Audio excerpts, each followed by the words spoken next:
आप कभी किसी ऐसे श्राप के बारे में सुने हैं जो हर मंगलवार शाम को एक गांव को सन्नाटे में डुबो देता है? रतौरी गांव की इस दिल दहला देने वाली कहानी में एक डरावना सच छिपा है। एक श्रापित आत्मा, एक भयानक ककड़ा और एक युवक की दर्दनाक मौत। इस कहानी में ऐसी घटनाएं हैं जो आपके रोंगटे खड़े कर देंगी और आपके दिल की धड़कनें तेज कर देंगी। तो तैयार हो जाइए, क्योंकि आप अब दाखिल होने जा रहे हैं एक ऐसी दुनिया में जहां डर आपका सबसे करीबी साथी होगा। 30 साल के सोहम का एक पुश्तैनी घर उत्तर प्रदेश के मथुरा शहर के पास एक छोटे से गांव रतौरी में था। लेकिन बचपन से ही सोहम के पिता ने उसे रतौरी गांव से दूर रखा था। वह नहीं चाहते थे कि सोहम के कदम कभी उस मनहूस जगह पर पड़े। पर सोहम जिंदगी में एक बार अपना रतौरी का बड़ा पुश्तैनी घर देखना चाहता था। एक बार जब वह अपनी बिजनेस ट्रिप के लिए उत्तर प्रदेश गया हुआ था, तब उसने सोचा कि क्यों न वह रतौरी का भी एक चक्कर लगा ले। मैप में तो रतौरी का कोई नामो निशान नहीं था, लेकिन सोहम आसपास के लोगों से पूछते पूछते गांव पहुंच गया। गांव पहुंचते ही उसने देखा कि वहां का माहौल बहुत ही अजीब और डरावना था। लोग बहुत ही डरे और सहमे हुए नजर आ रहे थे। सोहम को यह समझ नहीं आ रहा था कि यहाँ आखिर ऐसा क्या हुआ है। उसने गांव के एक बुजुर्ग व्यक्ति से अपने पुश्तैनी घर का पता पूछा। बुजुर्ग ने डरते हुए उसे घर का रास्ता बताया और वहां जाने से मना किया। सोहम ने बुजुर्ग की बात को नजरअंदाज करते हुए अपने पुश्तैनी घर की ओर कदम बढ़ा दिए। घर पहुंचकर उसने देखा कि घर के चारों ओर झाड़ फूस उग आए थे और घर की हालत बहुत ही खराब हो चुकी थी। उसने जैसे ही घर का दरवाजा खोला, एक अजीब सी ठंडी हवा उसके चेहरे पर पड़ी। वह घर के अंदर गया और वहां का माहौल और भी डरावना हो गया। सोहम को एक कमरे में एक छोटा सा दरवाजा दिखा जो बंद था। उसे याद आया कि उसके पिता ने हमेशा कहा था कि उस दरवाजे को कभी नहीं खोलना चाहिए। लेकिन उत्सुकता ने उसे मजबूर कर दिया और उसने दरवाजा खोल दिया। दरवाजा खोलते ही उसे एक तेज हवा का झोंका महसूस हुआ और अचानक ही गांव के क्लॉक टावर की घड़ी जोर से बजने लगी। उसे समझ नहीं आया कि अचानक ये सब क्या हो रहा है। वह घबराकर बाहर की ओर भागा। तभी गांव में तेज हवा चलने लगी और बहुत सारे मच्छरों की भिनभिनाहट की आवाजें आने लगी। ये आवाजें सुनकर सोहम के चाचा को एहसास हो गया कि ककड़ा ने गांव में घूमना शुरू कर दिया है। सोहम अपनी गलती छिपाने के लिए जल्दी से उस छोटे दरवाजे को बंद करने के लिए बढ़ा, लेकिन तब तक बहुत देर हो चुकी थी। उस दरवाजे के बाहर किसी के घूरने की आवाज आने लगी। तभी कोई बहुत जोर से दरवाजा खटखटाने लगा। दरवाजे की खटखटाहट से उसके चाचा समझ गए कि ककड़ा आ चुका है। इससे पहले सोहम के चाचा कुछ कर पाते, वो छोटा दरवाजा अपने आप खुल गया।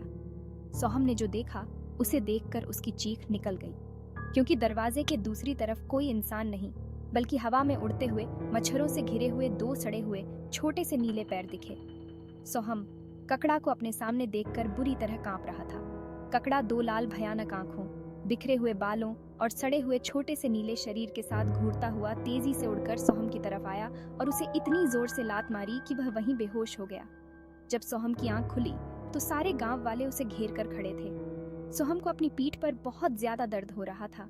उसने पीछे हाथ लगाकर चेक किया तो सोहम को एहसास हुआ कि उसकी पीठ पर एक बहुत बड़ा फोड़ा यानी कूबड़ आ गया था।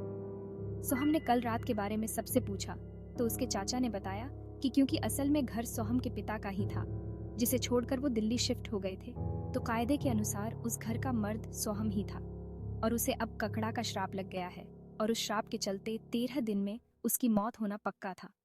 इस हादसे के बाद कोई भी रतौरी वासी उसकी मदद करने को राजी नहीं था। तब सोहम ने रोती हुई हालत में अपने बेस्ट फ्रेंड तनुज को कॉल किया। तनुज ने सोहम की सारी बात सुनी और वो 2 दिन बाद ही एक तांत्रिक को लेकर रतौरी गांव पहुंच गया। वहां जाकर जब उसने सोहम की हालत देखी तो उसके रोंगटे खड़े हो गए। सोहम के पूरे शरीर पर घाव थे, उसकी पीठ का फोड़ा और ज्यादा बढ़ चुका था और वो कांपते हुए बस यही कह रहा था कि ककड़ा उसे मार डालेगा। सोहम के चाचा ने तांत्रिक को बताया कि ककड़ा गांव के खेत में रहता है, एक बिजूका यानी एक डरावना पुतला के पास। तांत्रिक ने देरी न करते हुए उस खेत में क्रियाएं शुरू कर दी और उन्हें आश्वासन दिया कि वो 2 दिन में ककड़ा को अपने वश में कर लेगा। वह दिन रात पूजा करता रहा, लेकिन सोहम के घाव बस बढ़ते ही जा रहे थे। दूसरी रात जब तांत्रिक ने सोहम को उस खेत में ही पूजा स्थल के पास बुलाया तो सबको बाहर फिर से तेज हवा, घूरने और मच्छरों की आवाज आने लगी।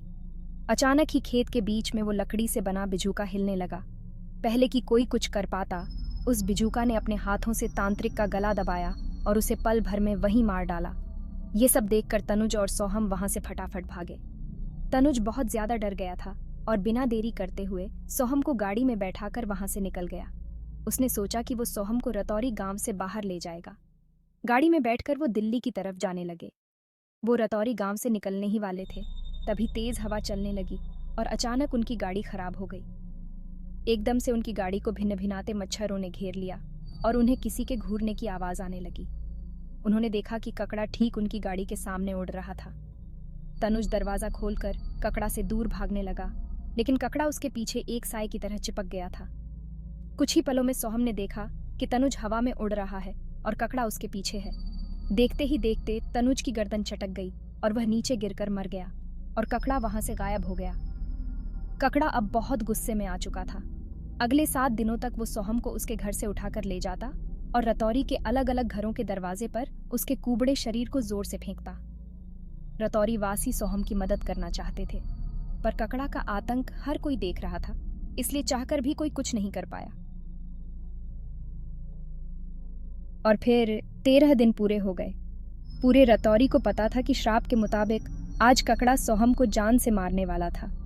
उस दिन गांव में बाकी मंगलवारों से ज्यादा सन्नाटा था। गांव में आज कोई भी अपने घर से नहीं निकला था, सिर्फ सोहम को छोड़कर।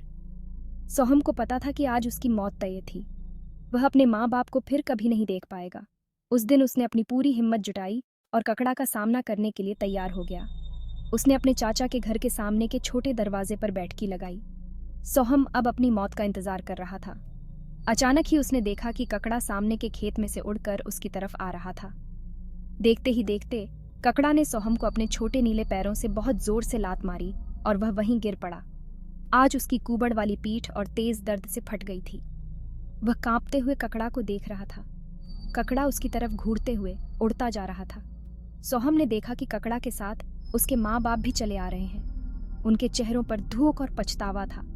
उन्होंने सोहम को गले से लगाया और वे ककड़ा के साथ उड़कर आकाश में खो गए। ककड़ा का श्राप सोहम के मरने के साथ ही खत्म हो गया। उस रात के बाद से रतौरी गांव फिर कभी श्रापित नहीं हुआ और आज भी रतौरी गांव के लोग हर मंगलवार शाम 7 बजे के बाद अपने घर के छोटे दरवाजे खुले रखते हैं, शायद इस उम्मीद में कि कहीं सोहम उन दरवाजों से वापस ना आ जाए। खूनी आवाज चैनल पर आपको मिलती हैं दिल दहला देने वाली हॉरर कहानियां, तो सब्सक्राइब करें और हर हफ्ते हॉरर का मजा लें। बेल आइकन दबाना मत भूलें। ककड़ा का श्राप अब समाप्त हो चुका था। गांव वालों ने राहत की सांस ली। यह एक लंबी और कठिन यात्रा थी, लेकिन अंततः उन्होंने अपनी भूमि को उस भयावह श्राप से मुक्त कर लिया। लेकिन कहानी यहीं खत्म नहीं होती। खूनी आवाज चैनल पर एक नई कहानी का आगाज हो चुका था। हर कोई जानना चाहता था कि अगली डरावनी कहानी क्या होगी। इंतजार कीजिए और देखिए, क्योंकि यह चैनल कभी भी आपको निराश नहीं करेगा।